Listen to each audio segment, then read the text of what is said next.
তোমার নাম কি? দেবরাজ দেবনাথ। জুড়ে বলো। দেবরাজ দেবনাথ। কিভাবে তুমি আহত হইছো? স্যার হে আমার বাড়িতে সকালবেলা দাও নিয়ে এসেরা আমার মার উপর হামলা করতে আসলো। এ বলতে কে? দীপক সূত্রধর। তারপরে আমি আটকেতাম গেছি, পরে আমার উপর হামলা করছে দাও দিয়া আমার হাতটা কেটে গেছে, তারপরে কাঁধেও খুব পড়ছে।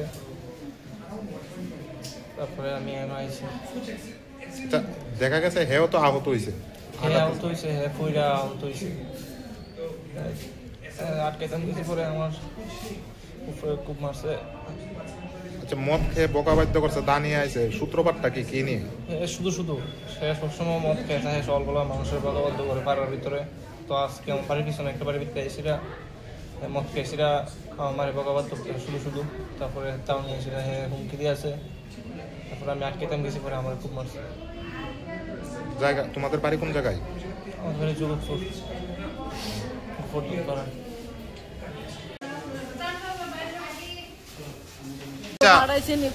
দেবরাজ দেবনাথ আপনার কি হয়? আমার ছেলে। কিভাবে আহত হয়েছে, কারণটা কি? কারণটা আমার বাড়ির লোকের এক ফুলাই যদি কুবানি আরম্ভ করছে। কবে? আজকে সকালবেলা।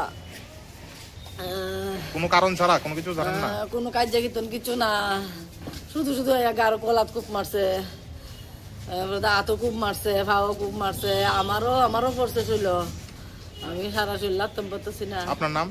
আমার নাম আলপনা দেবনাথ। আপনার ছেলে কি করে এমনিতে? ছেলে 12 ফাইনাল দিব কোনে। পড়াশোনায় যুক্ত না? পড়তাছে, গরহে পড়তাছে, পড়ার মধ্যে টেবিলও পড়তাছে, পিছন দাইয়া খুব মারছে। এর কি কেউ ভাড়াইছে নি, খুব দিত। আপনার ছেলে কইলো দীপক নাকি মদ খেয়ে আপনাদের বকাবাধ্য করে? হ্যাঁ, তো ডেলি বহে আমরা ভাত দিই না। আমি বাবা পড়, তুই বহু গারা করিস না, আমার পড়া ডিস্টার্ব। মা বহা বই করে ডেলি বাড়ির ফার্ম মানুষের লোক কাজে লাগে। কি কারণে এরকমটা, এটা কিছু জানেন না আপনি? না কেরে করে হ্যাঁ না জানে, মদ খাইয়া করে না কিতা কইরা করে, নেশা কইরা করে। কোন শত্রুতা আছে তার পরিবারের সঙ্গে? না, আমার শত্রুতা আমি নাই।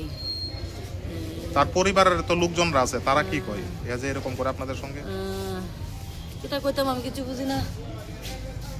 আপনারা কোন জায়গার বাসিন্দা? বাড়ি তারাপুর।